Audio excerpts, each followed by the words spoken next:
Então, diz assim, ó, está falto de juízo. Juízo, faculdade intelectual para julgar. Aqui no contexto é perder o bom senso, deixar de apreciar pessoas ou coisas. As pessoas mais próximas podem se tornar invisíveis.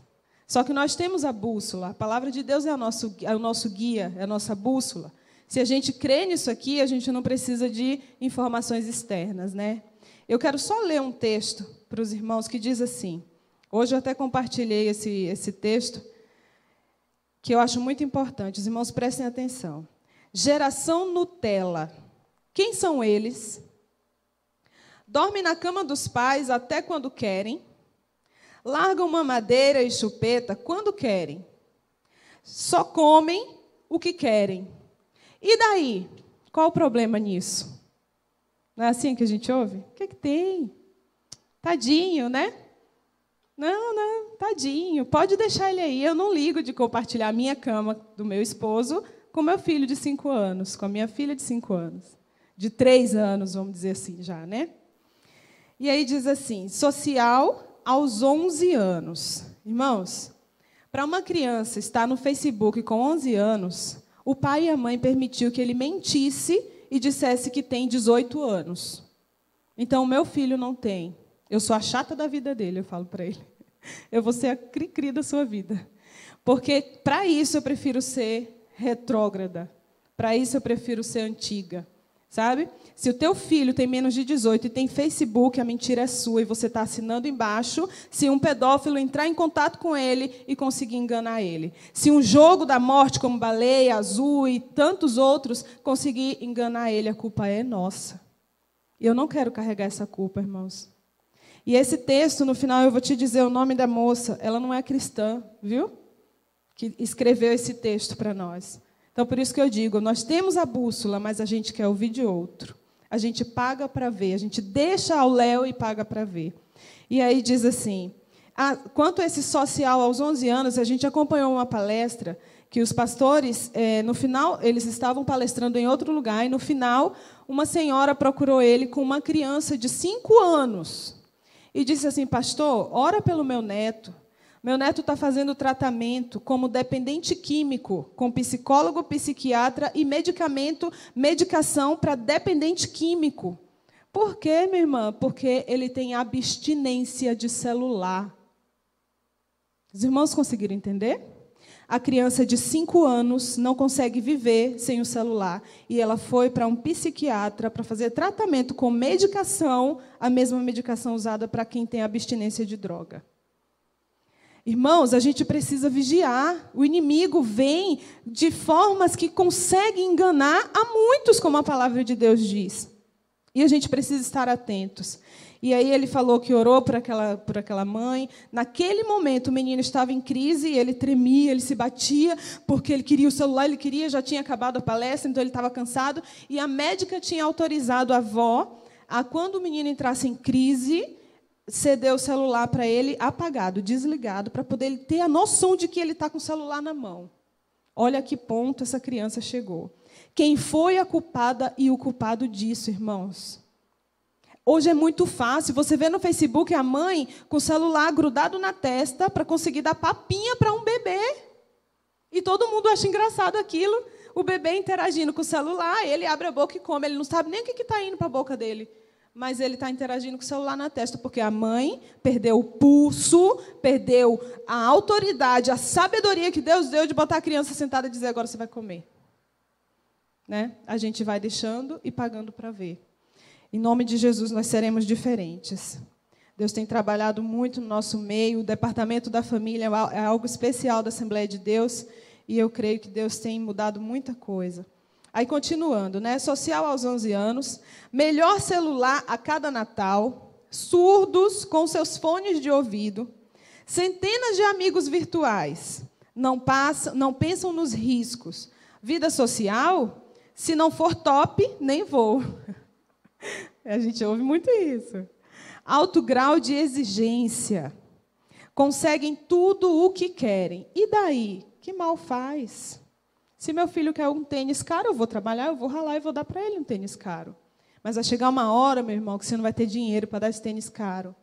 E esse filho vai continuar querendo, porque tudo que ele quis veio à mão dele de forma fácil.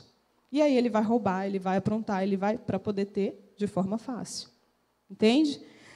Segue o texto. Os pais não precisam brincar. O celular faz isso. Os pais não precisam buscar nas festas. O Uber faz isso. Os pais não precisam cozinhar. O iFood faz isso. Os pais não precisam nem educar. A escola integral faz isso. E daí, que mal tem? A igreja faz isso, né? Sabe aquele abençoado que... O meu, eu vou contar aqui uma experiência, foi bem aqui, a irmã Raimunda vai lembrar. Caleb estava aqui comigo na terceira fileira, eram bancos, né? Eram bancos? Ou eu estou... Eram, né? E aí ele ouvia, estava naquela época daquela música Só Jesus, ele virou para trás para a irmã Raimunda. Ô tia, você sabe aquela música assim, ó, eu quero tchu, eu quero tchá. No meio do culto, graças a Deus, poucas irmãs ouviram ali, vai parecer que a família que ouve, né? Porém, ele tinha acabado de ouvir na rua e veio com o negócio na cabeça. Mas não tem nada não se ele aprontar dentro da igreja. A igreja está aqui para corrigir, né? Na cabeça de muitos pais é isso que acontece. Pode deixar, pode aprontar, pode bagunçar, pode quebrar, pode ir num lugar público e destruir. Nós estamos favorecendo esse tipo de educação, irmãos. Infelizmente, a gente permite, a gente tem vergonha como pais de olhar para o filho e falar, se respeite, se comporte. O meu chegou emburrado aqui, porque ele estava dormindo, ele queria continuar no carro, e eu não deixei. E aí ele chegou emburrado, alguém foi falar com ele lá, ele estava todo bravo, eu virei, você está na casa do Senhor Jesus. Desamarra essa cara, porque isso é coisa do diabo, para não deixar você aprender as coisas de Deus. Ele logo, ó.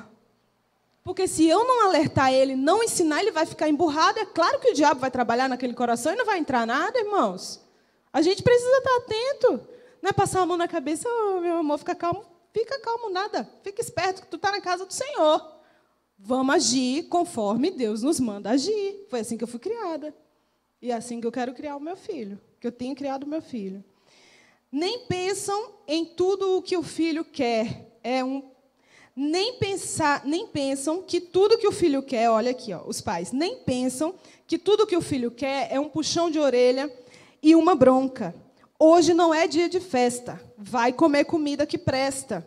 Criar filhos é mais fácil, mais cômodo. Afinal, a criança resolve tudo com cliques na tela. E daí, o que tem? Que mal tem nisso? Ler para filho, cantar música, fazer cafuné é luxo de poucos. Os pais estão desconectados, precisam de ajuda, mas só aceitam quando a bomba explode. Nós estamos estudando psicologia e o que mais a gente vê é famílias desesperadas procurando ajuda para um filho, criança, adolescente. Que eu digo assim, irmãos, porque ainda está no nosso poder, a gente ainda pode consertar muita coisa, a gente ainda pode direcionar muita coisa. E aí você vê os consultórios, as clínicas cheias de procura para que outro faça o que era para eu fazer. E quem vai ser cobrado disso? O pai e a mãe, com certeza. Luxo para poucos. Pais e filhos sobre o mesmo teto, mas diálogo zero. Nenhum filme juntos, mas sempre conseguem aquela selfie de família perfeita. Afinal, o que importa é mostrar que é feliz, ter 1000 curtidas. Mal sabem o que é um jogo de tabuleiro. Pensar virou uma coisa que dói. Fazer criança pensar parece que é fazê-la sofrer. Sendo que a gente desenvolve a criatividade nas crianças quando bota elas para pensarem, né? O meu, às vezes, fala assim, eu não vou para a casa do vovô, lá vocês ficam só conversando, eu não tenho nada o que fazer lá. Vai brincar, vai pegar alguma coisa. A gente criava os nossos carrinhos, a gente criava o nosso caminho para os carrinhos, a gente criava. Agora a gente não cria mais nada e a gente vai trabalhar para quem cria, né? Não é verdade? Se a gente não ensina os nossos filhos a criarem, a gente ensina eles a trabalhar para quem criou. Desde então, a gente consegue ensinar a desenvolver a criatividade dos nossos filhos. E o que você quer ser quando crescer? YouTuber? Blogueira? Vlogueira? Digital influencer? Estudar, entrar na faculdade, se especializar? Imagina. Não sei esperar. Não sei ouvir não. Não sei o que é frustração e rejeição. Irmãos, existe a esquizofrenia.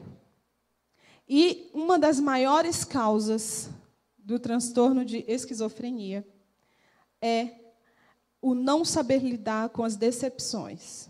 Isso acomete adolescentes. A partir de 12 anos em diante, o adolescente está sujeito a sofrer disso. Porém, a sua maioria são pessoas que não aprenderam a lidar com decepções, lidar com nãos. Então, o menininho está namorando, a primeira rejeição que ele tem, ele não sabe lidar e ele desenvolve a esquizofrenia. E a esquizofrenia é terrível, irmãos. É terrível. É um quadro psicótico que, infelizmente, acomete muita gente, tanto menino quanto menina, e muita coisa poderia ser evitado se a gente ensinasse com pulso firme os nossos filhos que a vida diz não, que as portas se fecham, que nem sempre elas vão se abrir quando a gente bater. Irmãos, a gente aprendeu isso. Eu tenho certeza que vocês não tiveram, como eu, uma vida assim de portas abertas constantemente. A gente teve sofrimento. Por que meu filho não vai chorar? Chorar faz bem, chorar amadurece. Se eu faço ele entender depois o porquê da dor dele, ele vai crescer e vai amadurecer. E, em nome de Jesus, não vai vivenciar uma situação dessa. Mas isso cabe a nós também. Eu tenho uma cliente, irmãos, que ela falou para mim assim, Zama, o filho dela desenvolveu esquizofrenia e sofre muito, já tentou se matar por várias vezes, ele tenta também... É um sofrimento muito grande. E ela falou para mim assim, Zama, eu sei que a culpa foi minha. Eu criei o meu filho sem ensinar a ele que a vida é ruim. Eu fiz ele acreditar que tudo ia dar certo para ele, porque tudo que ele queria, eu dava para ele. Tudo que ele pedia, eu fazia. Todo passeio que ele queria, eu fazia ele viver. Porque, como os pais eram separados, ela tinha esse peso de eu vou favorecer a vida do meu filho para ele não sentir a dor da separação. A dor da separação, já que houve a separação, ele tem que sentir. O luto, a perda, ele tem que sentir, porque ele vai vivenciar outras separações, outras perdas.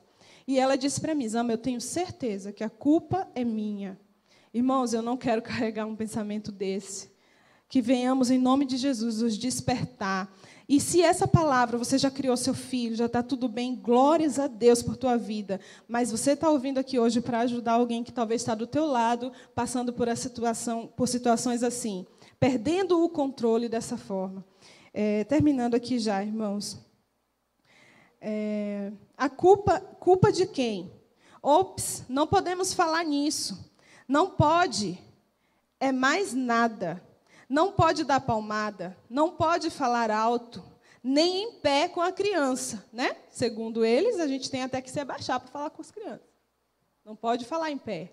Opa, se alguém fala em pé comigo, eu estou entendendo que alguém é autoridade, né? Então, tem hora que você vai abaixar, vai dar um carinho, vai conversar. Não, meu filho, não é assim, é diferente. Agora, você quer mostrar autoridade, é na sua posição, é na sua postura que você vai fazer isso. E, bem assim, ele vai fazer com a vida. A hora que ele precisar se posicionar, se colocar, ele vai ter aptidão para isso, para se colocar. O tempo passando, os filhos crescendo, drogas e suicídio aumentando. Querem tudo para já. Bem no esquema, venha a nós o vosso reino, seja feita a tua vontade, assim na terra como no céu. E ai do adulto que não disser amém. O texto foi escrito por Denise Dias, é uma terapeuta, mãe do Rafael, preocupada com a futura sociedade do filho dela. Não é uma pessoa cristã.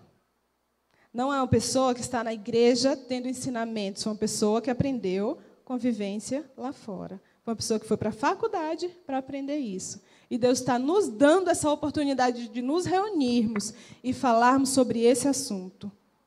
Que o Senhor, em nome de Jesus, nos desperte a cada dia, irmãos, a prestarmos atenção no que Ele colocou em nossas mãos. O que é meu para fazer, meu esposo não vai fazer. A minha postura de esposa, o meu esposo não vai ter por mim. a minha colocação como esposa, o meu esposo não vai fazer. Então, não adianta eu querer defensor se eu não me coloco. As irmãs estão entendendo? Não adianta eu querer guerrear por algo querendo que outro guerreie por mim e eu estou lá de braços cruzados. Então, em nome de Jesus, vamos despertar, tanto na criação, tanto no nosso sair, no nosso crescer. Meninas, vocês são princesas do Senhor. E vocês precisam tomar posse do que Deus deixou para vocês. Saiam como cristãs, como meninas de Deus e vençam o mundo lá fora, porque é isso que Deus quer para nós.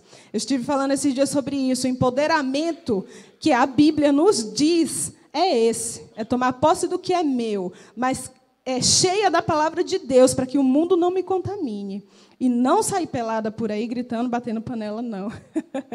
Não é esse empoderamento que Deus deixou para nós, não. A palavra de Deus diz que a mulher sábia edifica a sua casa, mas a tola destrói com as próprias mãos. Amém? Que o Senhor possa falar, continuar falando aqui. Eu quero deixar só o último versículo para a igreja, que eu reservei aqui, Malaquias 4, verso 6. E ele converterá o coração dos pais aos filhos e o coração dos filhos aos seus pais, para que eu não venha e fira a terra com maldição. Então, estar nesse âmbito, convertido ao meu filho, e o meu filho com coração a mim, é um mandamento e eu preciso procurar isso para a minha vida. Amém? Que o Senhor Jesus continue abençoando. Eu agradeço essa rica oportunidade de coração. Que o Senhor possa recompensá-los em nome de Jesus.